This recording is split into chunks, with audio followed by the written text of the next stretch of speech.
من الشيطان الرجيم. بسم الله الرحمن الرحيم. ذلك هدى الله يهدي به من يشاء من عباده ولو أشركوا لحبط عنهم ما كانوا يعملون. أولئك الذين آتيناهم الكتاب والحكم والنبوة فإن يكفر بها هؤلاء فقد وكلنا بها قوما ليسوا بها بكافرين. أولئك الذين هدى الله فبهداه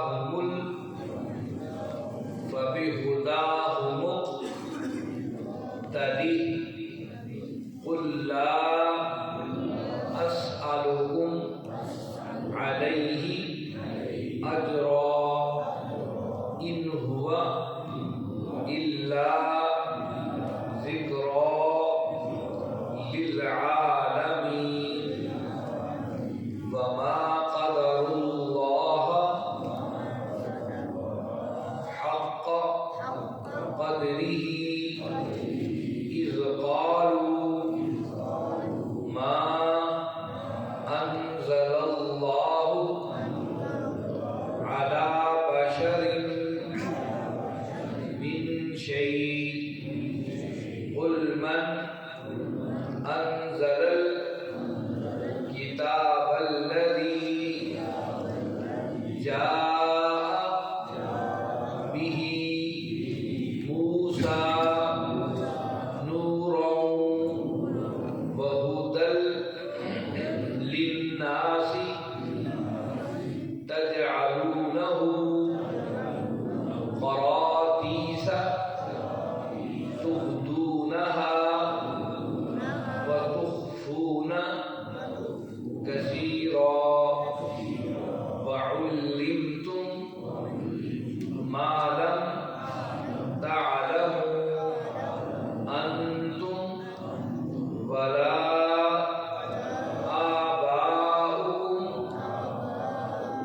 قل الله ثم ذرهم في خوضهم يلعبون. صدق اللہ.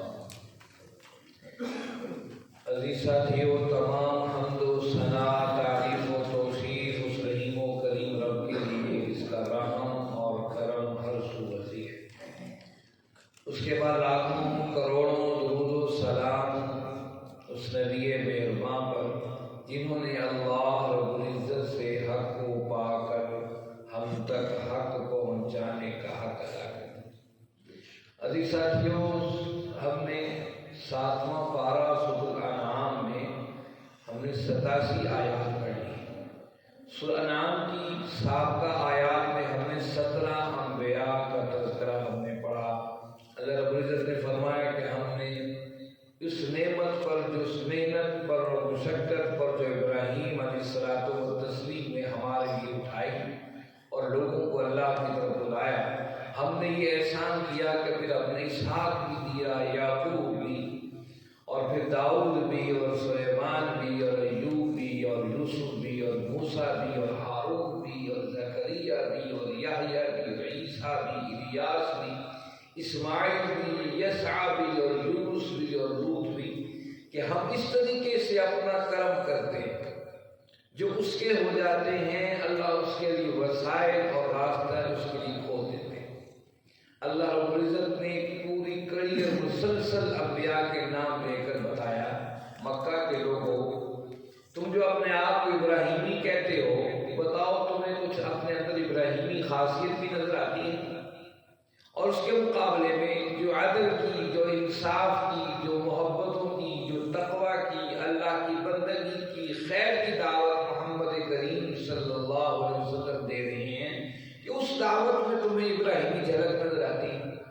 دو موازنے کر کے اہل مکہ کے سامنے رکھ دیے تاکہ جو بھی صاحب العقل لوگ ہیں سمجھ جائیں کہ ان میں سے کون سا راستہ اصل میں ابراہیم ہے۔ ہم نے 17 انبیاء کا تذکرہ کیا، ایک نبی حضرت یسع رضی اللہ عنہ کا تذکرہ بھی ہوا۔ حضرت یسع کا تھوڑا سا مختصر میں تعارف کرا دوں۔ قرآن مجید میں صرف 2 مقامات پر یسع کا نام آیا ہے، ایک یہاں پر سورہ انعام کے اندر اور دوسرا سورۃ الصاد کے اندر، وہاں حضرت یسع رضی اللہ عنہ کا نام انعامی اس میں گرامی آیا ہے۔ حضرت یسع علیہ السلام کے بارے میں جو تاریخ اور احادیث کے اندر آتا ہے بس اتنا ہی آتا ہے، یہ الیاس علیہ السلام کے بھائی تھے، اور الیاس علیہ السلام کے بعد ان کے نائب اور خلیفہ بنے اور بنی اسرائیل کے اندر اللہ کا پیغام پہنچاتے رہے۔ اور الیاس علیہ السلام کے بعد حضرت یسع کو علیہ السلام کو اللہ نے نبوت سے سرفراز کیا۔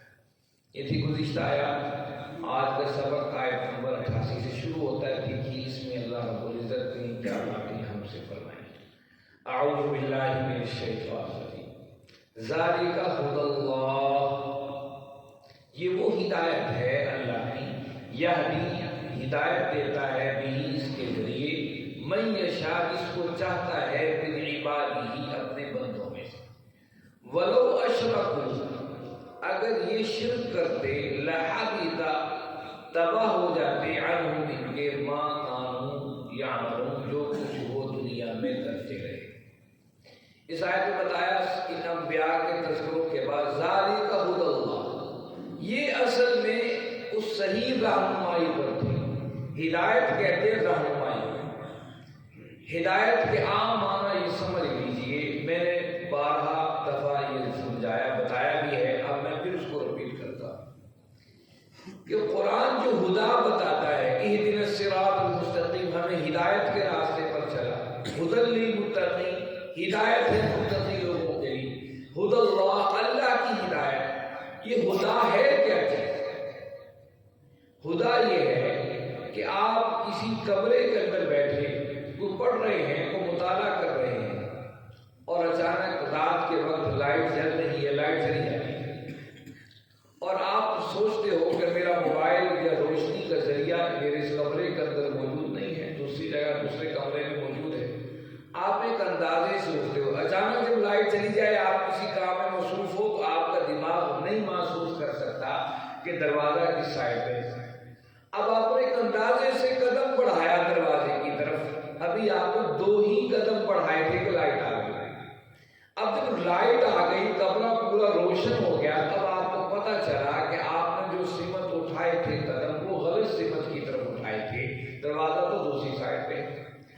اب آپ اسی راستے پر نہیں چلو گے جو غلط قدم اٹھائے، آپ فوراً سیدھے راستے کا انتخاب کر کے دروازے سے نکلو گے اور وہ روشنی کا ذریعہ لا کر رکھ لو گے اپنے پاس کہ دوبارہ بھی لائٹ چلی جائے تو مجھے مشکل نہ ہو۔ جو روشنی آ جانے کے بعد آپ کو ہر چیز واضح نظر آ گئی، اور اس کے بعد آپ نے اپنے قدموں کو صحیح رخ پر چلا دیا، یہ اصل میں ہدایت ہے۔ اسی کو قرآن میں ہدا کہا ہے کہ روشنی آنے کے بعد پھر آپ کی سمت غلط نہ ہو، صحیح راستے پر چلے۔ یہ فرمایا ذالک ھدی اللہ، یہ اللہ کی ہدایت ہے جو اللہ نے ان انبیاء کو دی، اور انبیاء نے اس روشنی کے اندر، اس اللہ کی طرف دی ہوئی ہدایت اور روشنی کے اندر پورے معاشرے کو کھنگال کے رکھ دیا، پورے معاشروں کو سمت اور رخ کا تعین کر دیا۔ تم جو غلط قدم اٹھا رہے تھے، صحیح قدم کو اٹھاؤ جو تمہارے رب کی طرف جاتے ہیں۔ یہدی بہ من یشاء من عبادہ، اور یہ ہدایت ایسی ہے ہم اپنے بندوں میں جس کو چاہتے ہیں عطا کرتے ہیں، اس کے لیے کوئی تخصیص نہیں، ہم جس کو مرضی عطا کریں۔ اس اس لفظ سے دو باتیں مراد ہیں۔ ایک تو نبوت کا معاملہ ہے، اللہ نے بتایا جو ابراہیم کو، پھر اسحاق کو، پھر یعقوب کو، پھر یوسف کو، پھر دیگر انبیاء کو جو ہم نے ہدایت دی، یہ ہمارا فضل تھا، جس کو چاہے ہم ہدایت دے دیتے۔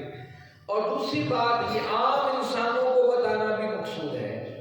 دیکھیے ہدایت ہماری طرف سے، آپ اور ہم رزق کے پیچھے دوڑ رہے ہیں، رزق کا ذمہ اللہ لے لیا، وہ رزاق ہے، وہ تمہیں رزق دے کر رہے ہیں، اور تمہاری موت اس وقت تک نہیں آئے گی جب تک تم اپنے حصے کا وہ رزق کھا نہیں لیتے۔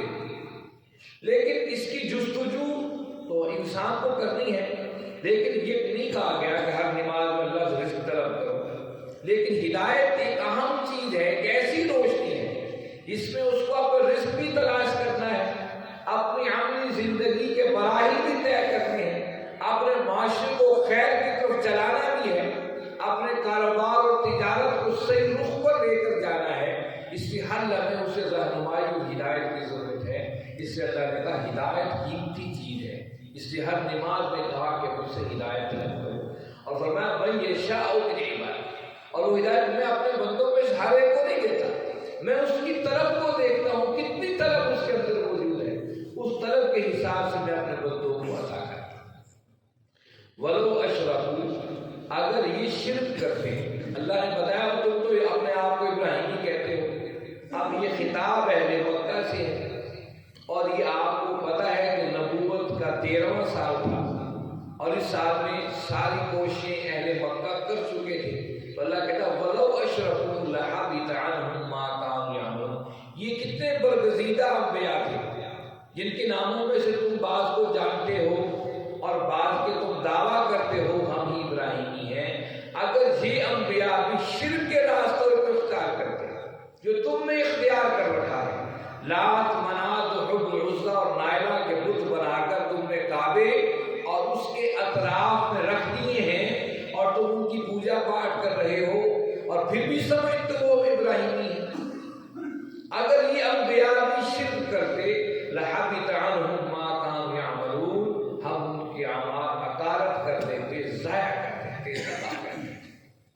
یعنی شرک اتنی بڑی چیز ہے، اور تم شرک کیے جا رہے ہو اور اپنے آپ ابراہیمی بھی کہہ رہے ہو۔ وہ کہ قیامت تک اللہ نے امت کو بتا دیا کہ راستہ وہی ہے جو محمد کریم صلی اللہ علیہ وسلم بتا رہے ہیں، اس راستے سے ہٹ کر کوئی راستہ بھی اگر تم تلاش کرو گے وہ تمہارے اعمال کی تباہی کا سبب بنے گا۔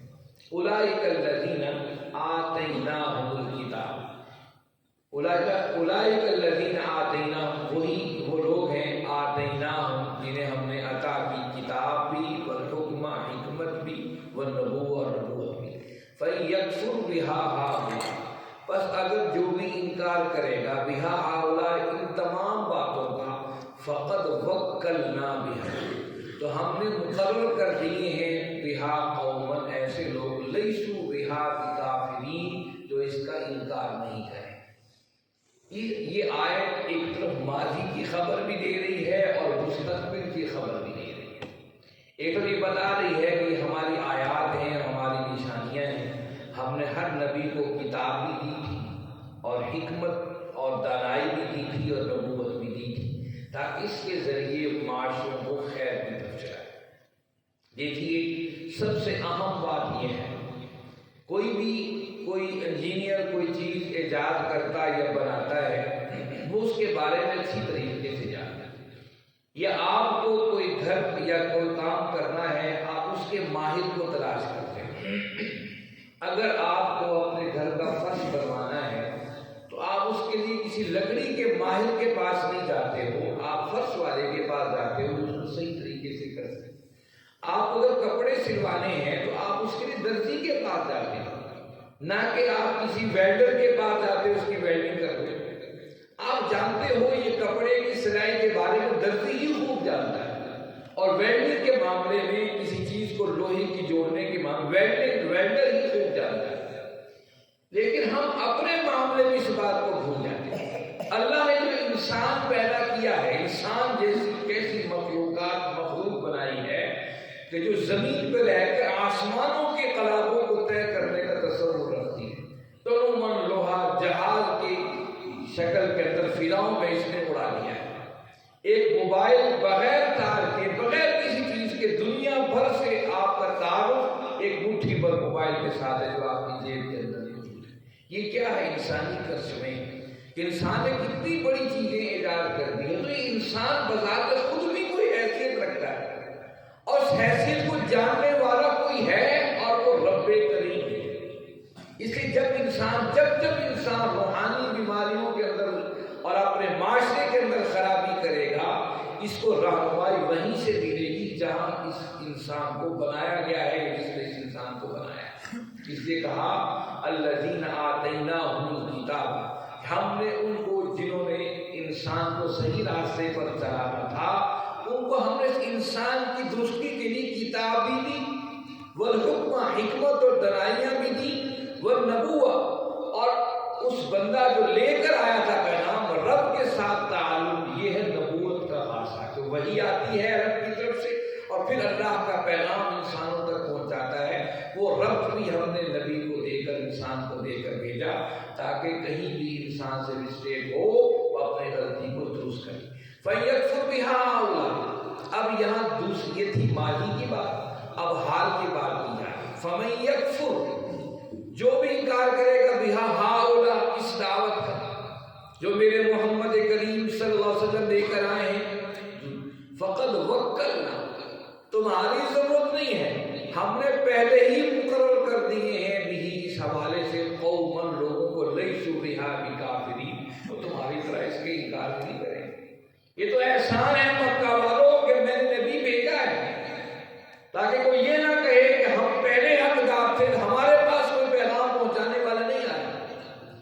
اور اللہ کے نبی صلی اللہ علیہ وسلم 13 سال مکہ میں دعوت دے رہے ہیں، اور مشکل 100، 150، 200 افراد اسلام قبول کر رہے ہیں۔ ان کے سامنے قرآن کہہ رہا وَكَّلْنَا بِهَا، ابھی تمہاری آنکھیں اس سے اوجھل ہیں، لیکن ہم نے اس دعوت کے دائیوں کو مقرر کر دیا، تمہاری طرح وہ اس کے انکاری نہیں ہو۔ اور پھر یہ وقت آیا ہے، آپ مکہ سے مدینے تشریف لائے، مکہ کے لوگوں نے جو تکلیفیں دی تھیں، اتنی راحتیں اہل مدینہ نے آپ کو عطا کی۔ لوگ دھڑا دھڑ اسلام کو قبول کرنے لگے، تیزی سے اسلام کی طرف بڑھنے لگے۔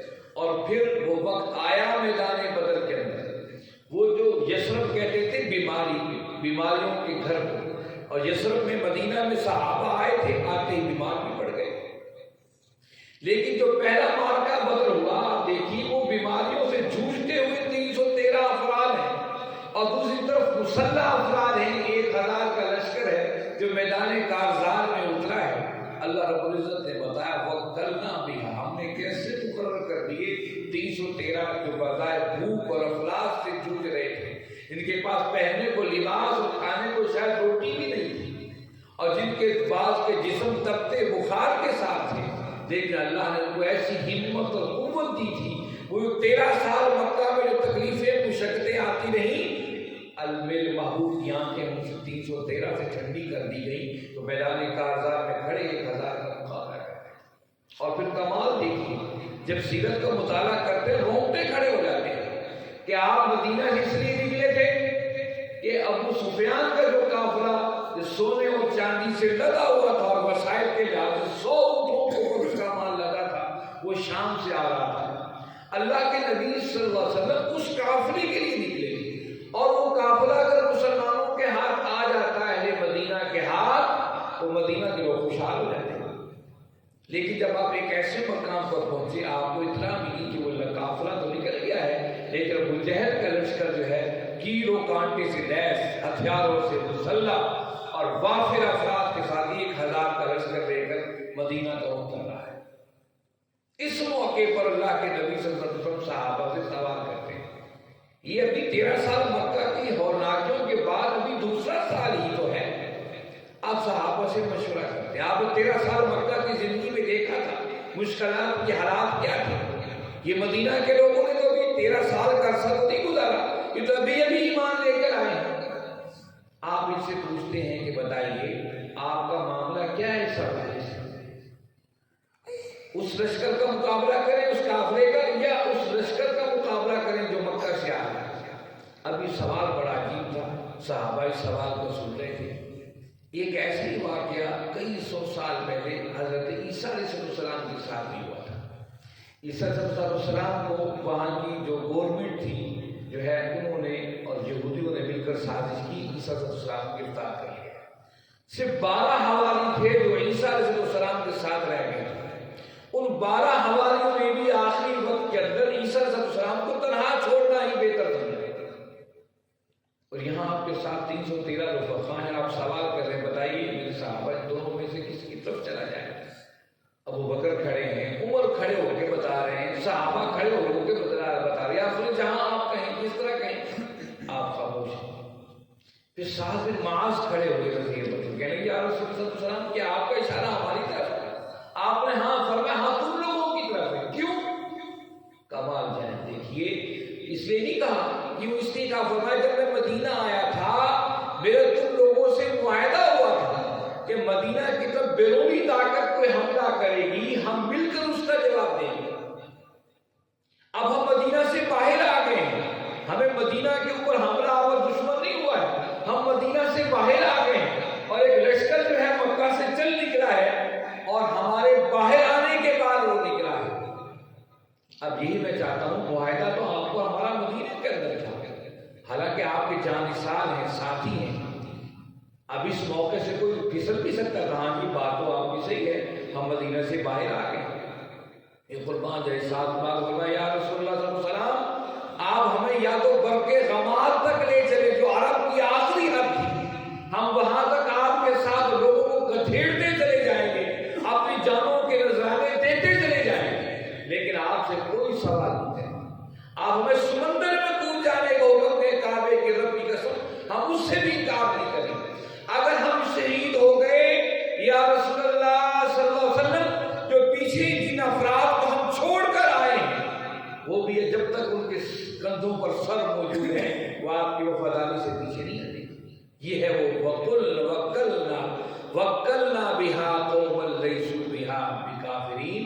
میرے محبوب پریشان نہ ہو، اگر یہ انکاری ہیں ایک ایسی قوم منتظر ہے جنہیں ہم نے پہلے ہی مقرر کر دیا ہے، وہ انکاری نہیں ہوں گے، آپ کی دعوت پر لبیک کہنے والے ہوں گے۔ پھر مسلسل دیکھتے چلے جائیے، اللہ کے نبی صلی اللہ علیہ وسلم کی دنیا سے تشریف لے جانے کے بعد ابو بکر ہیں، عمر ہیں، عثمان ہیں، علی ہیں، یہ لوگ اس دعوت کو آگے آگے بڑھائے۔ فقط 30 یا 40 سال کے عرصے کے اندر اسلام 3 بر اعظموں کے اندر اپنی قوت کے ساتھ حاوی نظر آ رہا تھا۔ یہ کیا وجہ تھی؟ یہ وجہ یہ تھی وَكَّلْنَا، میرے محبوب یہ 13واں سال تو ہے مکہ کے اندر آپ نے اپنے امتحان کو پورا کر لیا ہے، یہ لوگ ایمان نہیں لائیں گے تو کوئی پرواہ نہیں ہے، ہم نے مقرر کر دی ہیں ایسے لوگوں کو لَيْسُوا بِهَا بِكَافِرِينَ، تو انکاری نہیں ہے۔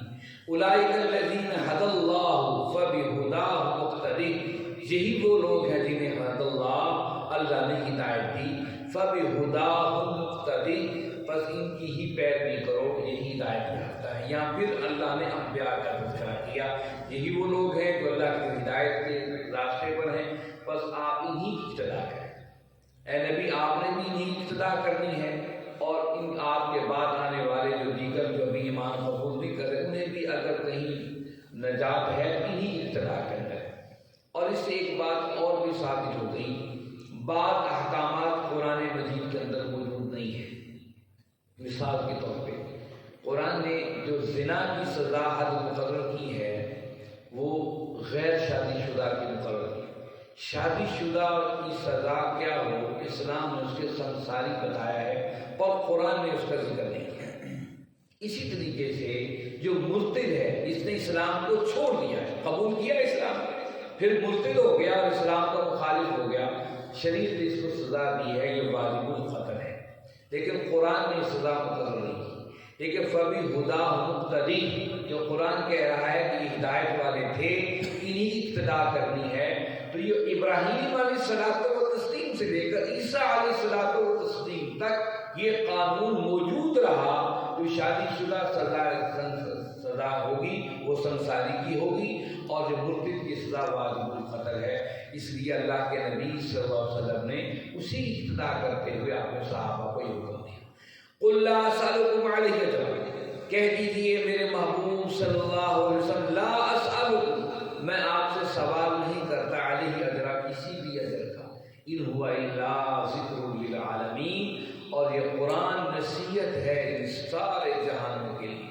یہ سب سے بڑا دعویٰ ہر نبی کا دعویٰ رہا ہے اور ہر دائی کا دعویٰ رہا ہے کہ میں تم سے کسی قسم کا صلہ نہیں مانگتا۔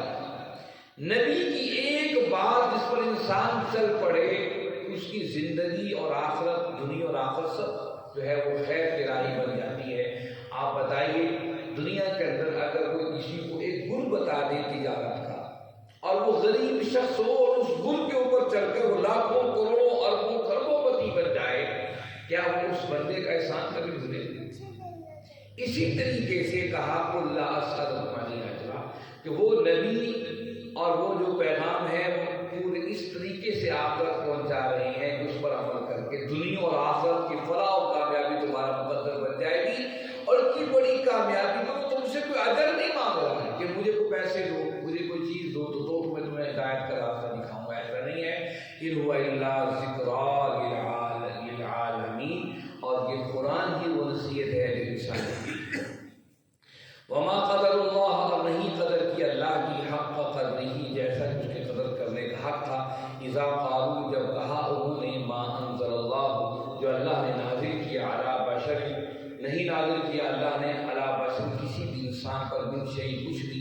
قل کہہ دیجیے من انزل الکتاب، کس نے نازل کیا اس کتاب کو، الذی جاء بہ موسیٰ، جو موسیٰ علیہ السلام لے کر آئے تھے، نوراً، اس میں نور بھی تھا، وہدیٰ، اور ہدایت بھی تھی، للناس، انسانوں کے لیے، تجعلونہ، تم نے اسے بنا لیا، قراطیس، ورقہ ورقہ، تبدونہ، تم اسے ظاہر کرتے ہو، وتخفون کثیرا، اور بہت سا حصہ تم چھپا دیتے ہو، وعلمتم، اور تمہیں سکھایا، ما، تو تم سکھائے گئے، ما لم تعلموا، جو تم نہیں جانتے تھے، انتم، تم بھی، ولا آباؤکم، اور نہ ہی تمہارے آباء و اجداد۔ قل اللہ، یہ کس نے سکھایا؟ اللہ نے، کہہ دیجیے اللہ نے۔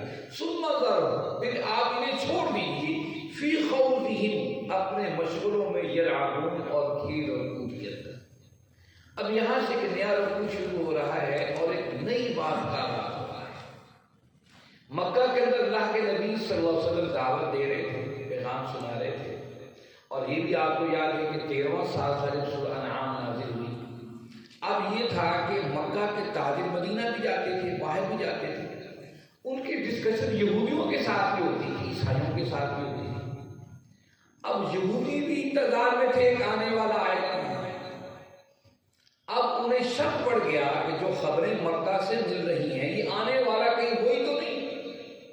اس کی تصدیقات کے لیے یہودی خفیہ طور پر مکہ میں بھی آئے اور وہ سمجھ گئے کہ خطرہ تو ہے، ہم سمجھ رہے تھے ہماری نسل میں سے آئے گا، اسحاق علیہ السلام کی اولاد اور یعقوب علیہ السلام کی اولاد میں سے آئے گا، بنی اسرائیل میں سے ہوگا، لیکن یہ تو بنی اسماعیل سے آ گیا۔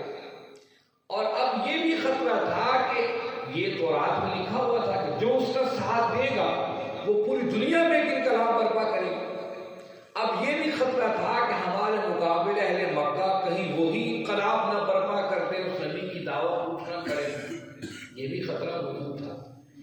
اسی اثنا کے اندر انہوں نے پوچھا اہل مکہ نے، یار تم نبی کے ماننے والے ہو، پہلے بھی ہمیں باتیں بتاتے رہتے ہو، ہمیں نئی بات بتاؤ۔ ہم محمد کریم صلی اللہ علیہ وسلم کے حوالے سے اب بعض لوگ کہنے لگے ہوئے یہ کوئی وحی شہید نہیں ہے، نعوذ باللہ، ایسے ہی وحی اللہ انسانوں سے کلام ہی نہیں کر سکتا ہے، انسان کی کیا مجال ہے، اتنا بڑا رب خالق اور مالک، وہ تو انسانوں سے بات کرنا گوارا نہیں کرتا ہے، وہ تو اپنے بندوں کو اتارتا ہے، اپنی طرف سے بھیجتا ہے۔ تم کہتے ہو مکہ میں پیدا ہوا ہے، آمنہ کا بیٹا ہے، رشتے جگر ہے، عبداللہ کے گھر میں پیدا ہوا ہے، قریش میں ہوا ہے، یہ بات تو ماننے کی نہیں۔ اب یہ بات انہوں نے کہنا شروع کر دیا کہ مکہ کے لوگ دیکھو جی، وہ جو پہلے جو کتاب کے ماننے والے ہیں، وحی کے ماننے والے ہیں، وہ تو ہمیں صاف بتا رہے ہیں کہ جو آسمان سے کو اترتا ہے، جس چاہے زمین میں کسی انسانوں سے اللہ کلام نہیں کرتا۔ اس پر اللہ رب العزت نے اس آیت کو نازل فرمایا، وما قدر اللہ حق قدرہ۔ یہ کیسے عجیب لوگ ہیں، انہوں اللہ کی قدر ہی نہیں کی جیسا قدر کرنے کا حق ہے۔ ان کو اللہ نے تورات دی، انبیاء کا تسلسل دیا، زمین پر اقتدار دیا، حکومت دی، بادشاہ دی۔ ایک وقت میں یہاں دجلہ اور فرات اور نیل کے اوپر کا ڈنکا بجتا تھا، اور کیسے عجیب لوگ ہیں، وما قدر اللہ حق قدرہ، اللہ کی قدر ہی نہیں جیسا قدر کرنے کا اذا قالوا ما انزل اللہ، اور یہ لوگ کہہ رہے ہیں کہ کچھ نازل نہیں کیا اللہ نے علی بشر من شیء، کسی انسان کے اوپر. قل، میرے محبوب ذرا اسے کہہ دیجیے، من انزل الکتاب الذی جاء بہ موسیٰ، وہ کتاب کیا ہے جو موسیٰ لے کر آئے تھے، اس کو کس نے نازل کیا؟ اور نور و ہدا، اس میں روشنی بھی تھی، ہدایت بھی تھی انسانوں کے لیے. تجعلونہ، لیکن تم لوگوں نے کیا کیا؟ قراطیس، اس کو ورقوں میں تقسیم کر دیا. یعنی جو جس کے ہاتھ لگا اسی ارادے، اسی مسئلہ کو لے کر وہ کھڑا ہوا اور اپنی پسند کے مسائل ڈھونڈنے شروع کر دیے. آج بھی ایسا ہی ہے. ہر فرقہ خود مڑنے کی بجائے قرآن و سنت کی طرف اس کو اپنی طرف مولڈ کرتا ہے کہ اچھا میرے اندر یہ چیز ہے، میں اس کو قرآن و سنت سے اپنی طرف موڑتا چلا. ہر مذہب اور فرقہ خود مڑنے کی بجائے قرآن و سنت کی طرف ان میں سے وہ آیات چھانٹتا ہے آج بھی، اور احادیث میں سے وہ حدیث کا ذخیرہ ڈھونڈتا ہے اس سے میرے مسلک اور میرے فرقے کی تعلیم ہے. یہی قرآن کا قراطیس. ان یہودیوں نے تورات کو ورقوں میں تقسیم کر دی. یہ ورقہ فلاں مسلک کا ہے، یہ فلاں فرقے کا ہے، فلاں فرقے کا. تبدونہا، اس کو ظاہر کرتے ہیں. وہ تخفون کثیر، اکثر کو چھپا جاتے ہیں. کیوں چھپاتے ہیں؟ وہ پھر ان کے مسلک اور نظریے پر زد پڑتی، اس کو چھپاتے ہیں. آج ہمارا معاملہ بھی ایسا ہی ہے. جس پر میرے مسلک کی زد پڑے ہم قرآن و حدیث کی آیات کو کہیں پڑھتے ہی نہیں. جس پہ میرے فرقے پر زد پڑے ہم ان سے بالکل آنکھیں بند کر جاتے ہیں. وَعُلِّمْتُمْ مَا لَمْ تَعْلَمُوا، ساتھ ہی فرمایا وَعُلِّمْتُمْ، اور ان لوگوں کو وہ سکھایا جو یہ نہیں جانتے تھے. یعنی کہ بالکل اجڑ اور گنوار تھے. علم کی روشنی، تورات کی روشنی، انجیل کی روشنی، علم کی روشنی تھی. اس سے پہلا مند ہوئے، تم بھی ہوئے، وَلَا آبَاؤُکُمْ، تمہارے آباء و اجداد بھی ہوئے. یہ کس نے کیا؟ قُلِ اللَّهُ، میرے محبوب آپ کہہ دیجیے اللہ ہی تھے، اللہ ہی نے آپ کی رہنمائی کی تھی. ثُمَّ ذَرْ، پھر فرمایا ثُمَّ ذَرْ، میرے محبوب کو چھوڑ دیجیے. فِي خَوْضِهِ، میں نے بتایا تھا ہم اردو میں لفظ غور اور خوض استعمال کرتے ہیں. غور کہتے ہیں مثبت غور و فکر، اور خوض کہتے ہیں منفی غور و فکر. یہ ہم اردو میں استعمال کرتے ہیں کہ بھئی ذرا غور و خوض کرو اس بات میں. یاد رکھیے غور مثبت اور خوض مثبت دونوں ہی چیزیں ہیں غور و فکر کرنے کی. ایک غور کے بارے میں مثبت اور خوض کا مطلب منفی. ثم ذرهم فی غورہم، یہ جو مثبت سوچ منفی سوچیں سوچ رہے ہیں ان کو میرے باپ انہی سوچوں میں مگر رہنے دو. یلعبون، اور اسی کھیل کود میں رہنے دو. دین کو کھیل کود ہی سمجھ لیا ہے، ان کو انہی حال میں چھوڑ دو. اصل بات وہی کرو جو اللہ کا قرآن اس وقت اہل مکہ سے مخاطب ہے. وہ ایک اشارہ ہو رہا ہے کہ ان سے باتیں دو باتیں پھر ہوں گی جب یہ مدینہ کے دل سے. اور پھر اللہ نے سورہ بقرہ اور سورہ آل عمران کی پوری پورے کھول کے بتا دی ان کی کیا کیا حرکات تھیں، کیا کیا ان کے معاملے تھے. میرے بھائی اللہ کا قرآن ہے، کیسے سادہ انداز میں، سادہ لفظوں میں آپ اور ہم سے مخاطب ہے. ماضی کے قصے بھی بتا رہا ہے اور حال پر بھی توجہ اور غور کی دعوت دے رہا ہے، اور مستقبل کے حوالے سے بھی آگاہیاں دے رہا ہے. یہ اللہ کی کتاب ہے. اس کو آج پوری امت مسلمہ بالکل ایسے ہی چھوڑے بیٹھے ہیں. وہ سمجھ رہی بس ایک ثواب کی کتاب ہے. یہ عمل اور کردار کی کتاب تھی جس نے معاشروں کے اندر ایسی بنیاد اور ایسا نظریہ اور سوچ و فکر دیا کہ آج بھی پوری دنیا کے اندر اسلام موجود ہے. اللہ رب العزت سے دعا ہے اللہ رب العزت آپ اور ہم سب کو سمجھنے اور اس پر عمل کرنے کی توفیق عطا فرمائے. وآخر دعوانا الحمد للہ رب العالمین والصلاۃ والسلام